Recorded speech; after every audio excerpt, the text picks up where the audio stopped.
Good evening. We bring you the latest in the world of sports. I'm Paulo Del Rosario. We give you the latest, we give you the conversations you want to hear from your favorite icons and athletes. I'm Denise Tan, and tonight's game plan. We'll break down Game 1 of the PBA Finals Philippine Cup between the TNT Tropang Giga and the San Miguel Beermen. We'll also get a preview of what to expect in the matchup of Team Philippines and powerhouse China in the 2022 AVC Cup. And we will hear from the Gilas Pilipinas players themselves as they discuss their preparations for the upcoming FIBA Basketball World Cup Asian qualifiers. Buckle up, sports fans. Let's get in the game.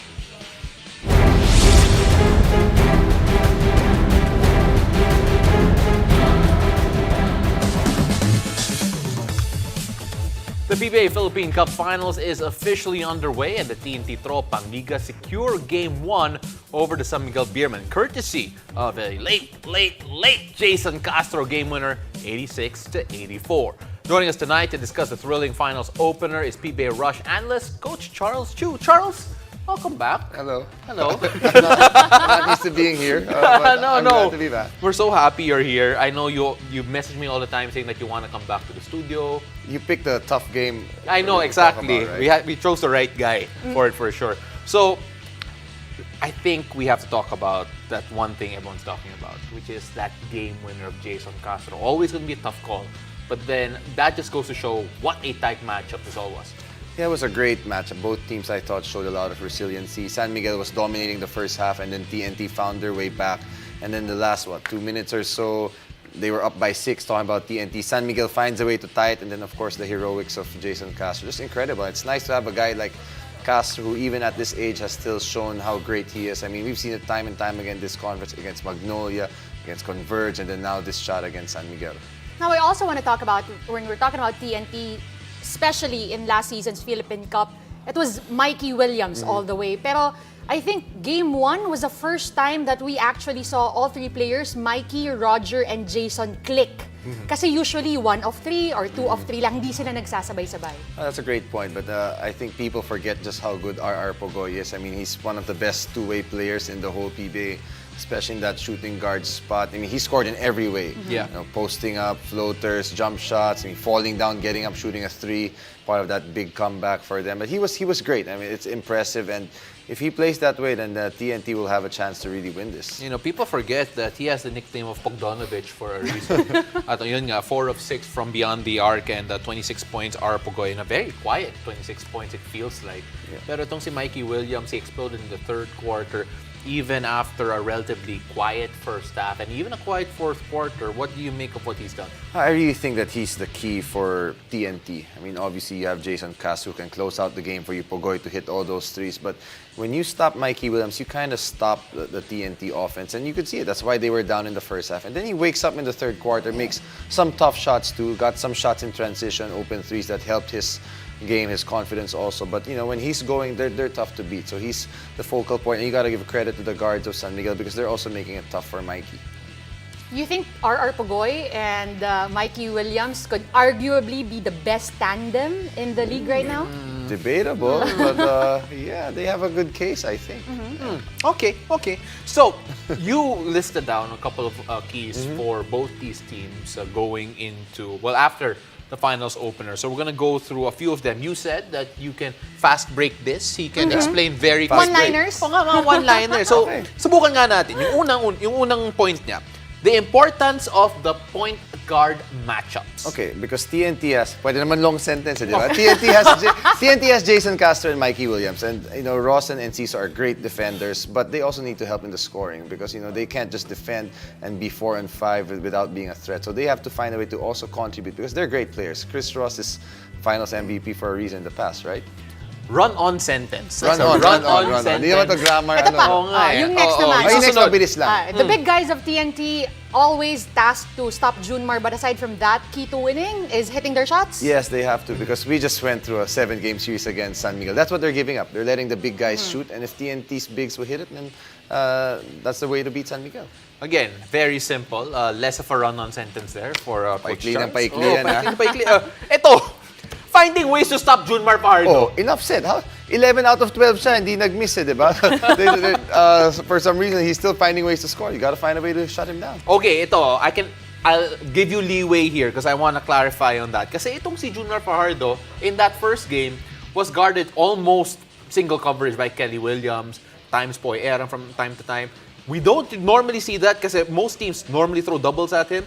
Do we expect that to change considering yung stat line ni Junmar Fajardo in the first game? I thought they mixed it up. There were times that they did send doubles, but when you play San Miguel, they're so smart. They know how to get Junmar in spots where your double can't come anymore. Like he's sealing off the weak side and stuff like those. And then they keep cutting guys just to make it hard. They're so used to playing off him. So it's a challenge, but you know what? They won, so... but you know, they're gonna mix things up for sure. Okay. Now let's talk about the supporting cast. Yung dating nag-champion na San Miguel team, it's all about the Death 5. Yes. But now, it's kind of like experience in the past, Death right now. Yeah, you know, I think with the San Miguel, Junmar's a given. CJ Perez is a given. But the other guys have been up and down. Sometimes you get great games from Marshall. Sometimes you get great games from Vic Manuel. But inconsistent. You have Jericho Cruz, you have Mo. They're so deep. Yeah. But they all don't click together for some reason. And I think they have to beat a team like TNT. Yeah, it's always going to be tough kasi, syempre, as Denise mentioned, the constants of a Junmar and a CJ. You have to look at other guys. Like you actually mentioned some of the players that you want to watch out for, looking forward to in the next game. For San Miguel, you mentioned Marshall Lassiter. Yeah, I think Marshall's really the key because he's their best shooter by far. And you know, when he's on, they're a different team, and he hasn't been as consistent as he was in the past. Obviously, Marshall's my guy. I like Marshall a lot. So, Yeah. you know, if he finds his stroke, they're going to be tough to beat. Yeah, because even in the last game, I believe it was Game 7 against you guys. He was the one who set the tone. Two In, threes to start the game. Right? You got to remind me. Yeah, I was gonna say, why are you hurting his feelings? Three I'm threes not in the sure. first Okay, quarter. let's move on. Let's move on to the other side. You have Okay. Troy Rosario that can do a lot of damage. Yeah, I think I picked Troy because, you know, he struggled in the last two games of TNT. He's combined for 5 points in 2 games. And this is Troy Rosario. He was their lowest minus 11 in this game. Yeah. I mean, for a guy like Troy, he's got to do a better job. I know it's tough to guard the bigs of San Miguel, but they need him to do better offensively for them to win. Is it because of the way they're set up, especially with most of the guards right now taking the bulk of the scoring, or do you feel that it's just him not living up to that moment in particular? I think it's just the latter of what you said. He needs to find ways to make shots because he's been getting some looks and he has to be aggressive because he has the talent. Troy's a great player, but and he's a valuable piece of their team. All right. So, you know, Charles, that was short. Sakto ah. Galing talaga. Ibang Pwede. klase. On the dot. Oo nga eh. But, Nadali ko yun ah. tama. But Denise, we're not done yet with the PBA Finals. Yep, because more on the PBA Finals opener. Over 8,000 fans were live in attendance, including Utah Jazz star and Gilas Pilipinas guard Jordan Clarkson. Sitting courtside at the game, the Phil-Am NBA star gave love to the Pinoy crowd and exchanged words with TNT team owner and SBP Chairman Emeritus Manny V. Pangilinan. Clarkson also expressed his excitement seeing the likes of Mikey Williams, Jayson Castro, CJ Perez, and Chris Ross in action.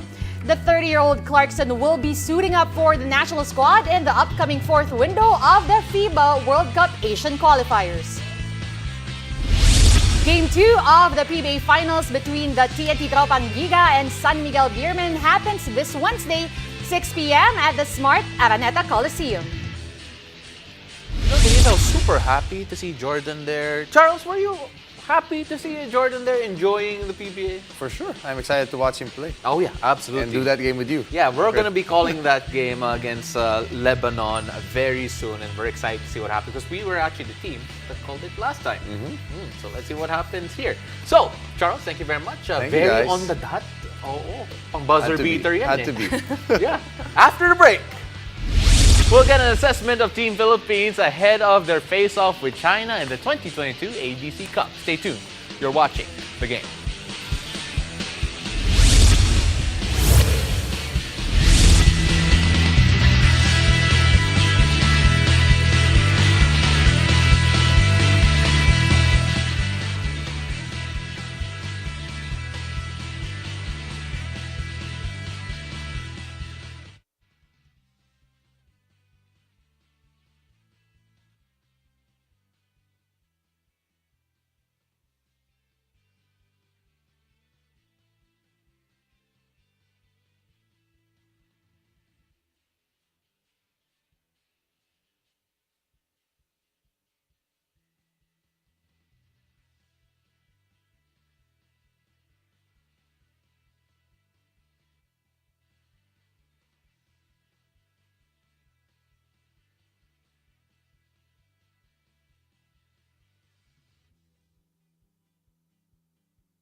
back to the game. Team Philippines rose up to the occasion, answered the call to represent the flag in the 2022 AVC Cup for women. Despite lacking some key pieces in their opening game against Vietnam, the country put up a good fight in the end. And to tell us more about Team Philippines and their assignment, we have, of course, with us volleyball analyst Noreen Go. Noreen, welcome back to the show. Good to see you. Good to see you, Denise and Pao. Thank you very much for coming over. Kasi, syempre, the Team Philippines has been one of the most discussed teams right now in the past few days. Kasi, syempre, so many things going on. And we saw that in their first game, lacking key pieces. What did you make of your first impressions of Team Philippines? Well, first of all, we have to say, with this tournament, we have to manage the fans' expectations. Although we want them to win, we have to understand and explain that, we're going against powerhouse teams in China, Japan, et al., right? So, for me, Team Philippines, because we're the host, that's why we're joining, we just have to set goals. Short-term goals, medium, and then long-term. And then, live by the goals. And hopefully, we just play our best and give a good showing. Yeah, absolutely. At alam mo, Denise, I mentioned a while ago that a few players left in very short order. Itong si Eliza Valdez due to dengue, Gia, health and safety protocols. Kahit si Coach Sherwin nawala because of the protocols as well. You're a former national team player, and when a key piece just all of a sudden isn't available, the adjustment period, I think it's understandable, it's going to be a bit difficult for anyone. I guess kasi number one, technicalities. Syempre, of course, everybody has to adjust. One player who's probably not used to starting, probably just used to getting off the bench in a second set or whatever. That's a lot of pressure on them, and I also think that would maybe affect their confidence or maybe mentality coming into the game just because alam mo kagad may butas ka coming in. But hopefully this is, of course, something that we could handle in the coming games para dito sa ating Team Philippines, because we still have a lot of very, very good and talented players. Yeah, they're there for a reason, and of course, we've seen what they can do at the club level and hoping that they can replicate it on the national stage. Pero Noreen, yung susunod na kalaban, China lang naman. Oo, and you've seen China already in this tournament so far. Explain to all of us what's awaiting Team Philippines. Okay, there has been 6 editions of the AVC. China's won 5. And then So that's a lot. That's a lot. Yeah. 1 gold and then silver in the other one. So they're a really strong team. So what awaits us? I think really it's more of the experience, playing against a powerhouse team in China. Although it's their team B, they're still tall. They're 6'1", average height. So for me, for Creamline to get to represent the Philippines is already a big thing for the team. Yeah, absolutely. At we talk about the height advantage. At Denise is an old problem ata, yung height advantage against the Philippines. So back when I was playing, I distinctly remember that I was going up against the setter of Team China, and I was wondering how old she was. She was 16 and she was like 6'2". So that's the kind of height. How old were you then? I was 18. 18, so anong year yun? So anyway, let us go and talk about yung mga keys to winning na lang dito, Noreen. Ito, Philippines versus China. It's going to be tough. But then I think we all know that yung Team Philippines is going to do what they can to try and maybe pull off a shocker. Ano mga keys to winning or keys to the matchup para sa'yo? Yeah, first and foremost, I covered that game, China, South Korea. Although they're tall, they serve well, and obviously they block well. First is our first pass. Once we get a good first pass, then the setter, good news, Gia Morado actually trained today, so hopefully she could play tomorrow. Anyway, so whether or not it's Kylie Negrito or Gia Morado, at least we have that option or that opportunity to create combination plays and try to, spread things, distribute the ball, and make our offense not predictable. That's the first. Number 2, because they're a tall team, we have to expect we're going to get blocked. Yeah. That's a given. Coverage has to be there. And one last, kasi syempre, that first game against Vietnam, when you're looking at the Philippines perspective, medyo slow yung start natin, but we got better as the game went on. Obviously, too little, too late for Team Philippines. Pero it's not a point to say that, look, there's a bit of it's a bright spot to look at na this is a team that's already getting used to yung level ng competition na to at this end stage that they're playing in right now. It is always a bright spot because they've been playing together for years, you know. Yes, we have to give it to anyone for that matter. Those first game jitters, getting a feel of the venue, of donning the flag, you know, playing for flag and country. There will be first game jitters, but you said it. We saw the improvement throughout the game, and that's the bright spots that we have to take, or the team has to take moving forward, and how they, you know, tackle the next games after that. All right, Noreen, thank you very much for bringing that down. And I apologize to Denise for bringing up a certain year some time Actually, ago. Naira, wag na nga. Oh, wag na! Papalusot Okay pa na! ako, pero Wag na! Sige, Okay na oo. yan. Okay, Noreen, thank you very much. We can't wait to see your coverage sa ABC. Denise, you too, for sure. After the break, we'll find out what's going on behind closed doors as Gilas Pilipinas gets ready for the FIBA Basketball World Cup Asian Qualifier. Stay tuned. You're watching The Game.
Welcome back to The Game. It's official. The Samahang Basketball ng Pilipinas has announced a 13-man roster of Gilas Pilipinas that will be flying to Lebanon for the start of the 2023 FIBA World Cup Asian Qualifiers fourth window. Leading the way is naturalized player Jordan Clarkson alongside the trio of Chris Newsom, Jamie Malonzo, and Roosevelt Adams, set to debut on the squad. Returning to the pool are the likes of Kai Soto, Kiefer Ravena, Thurdy Ravena, Dwight Ramos, Bobby Ray Parks, and Carl Tamayo. Ginebra stars Scotty Thompson and Japet Aguilar also make the cut, as well as Calvin Oftana from the NLEX Road Warriors. Now with days away from their opening match against Lebanon, the game sat down with some of the Gilas Pilipinas men's players to talk about their excitement and expectations for the upcoming tournament. Let's watch this.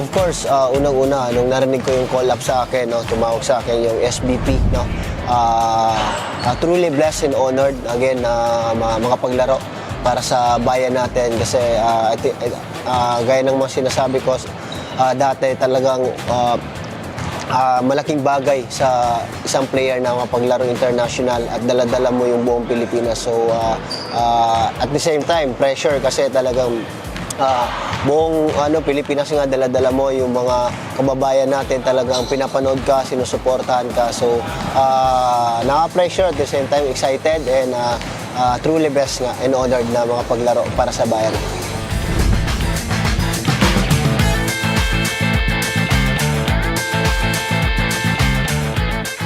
Honestly, it probably mean a dream come true for me. Just being able to represent the country, you know, that means a lot to me, and to be able to play in front of the fans, in front of the country, and have the whole country supporting and watching our team, that would be a blessing. So.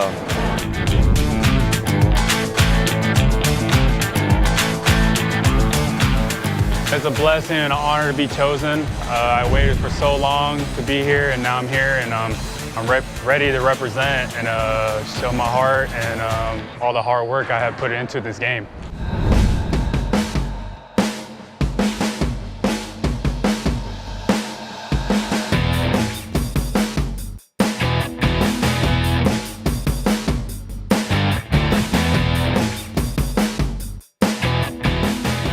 It's always an honor to be chosen to represent the country. I'm always grateful for everybody that puts me in the pool. I'm very thankful, and I'm just looking forward to getting out there and representing the country the right way.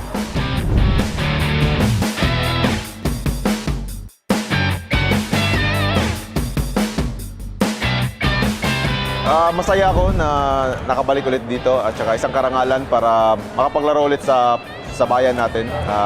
Excited ako para kung ma-line up man at saka makapaglaro ulit sa bayang Pilipinas.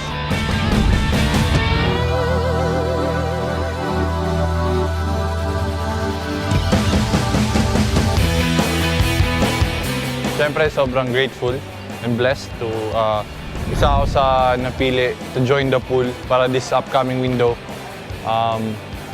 Being able to practice with the best players sa Pilipinas, yung mga PBA players, and sila Kai and Jordan Clarkson. Siyempre, sobrang blessed and grateful para makita sila mag-ensayo at marami akong natutunan galing sa kanila.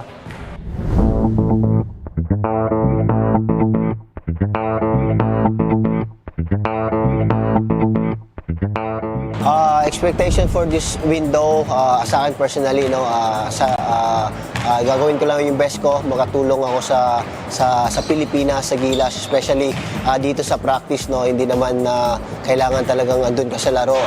Alam natin may pool lang na maglalaro talaga, pero sa pag-stay ko dito, sa pagpa-practice ko dito, so ibibigay ko yung best ko para makatulong sa mga malaline up dito sa Gilas.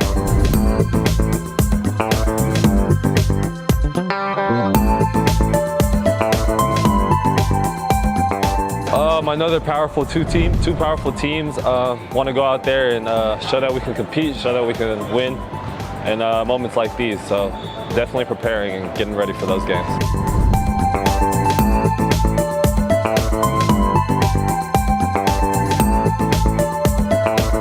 I'm excited to go against Lebanon.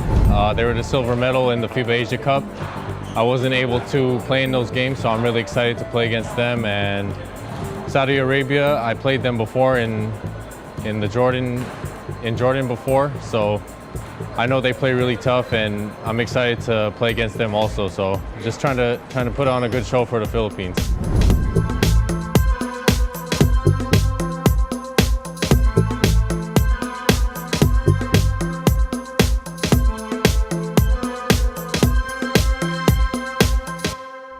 masaya at exciting kasi dito gaganapin sa Pilipinas. Mga Pilipino may opportunity to watch Jordan Clarkson, Kai Soto to play for the Philippines. So, yun.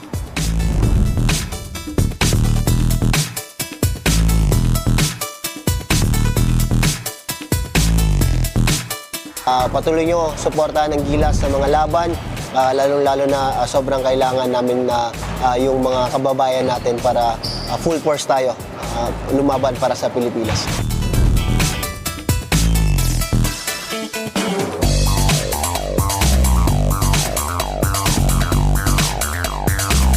Sa mga fans ng Gilas, suportahan nyo kami sa darating na laban namin. Tsaka huwag kayong magsawang suportahan ang Gilas Pilipinas para sa bayan. Puso. Mga Pilipinas! Puso!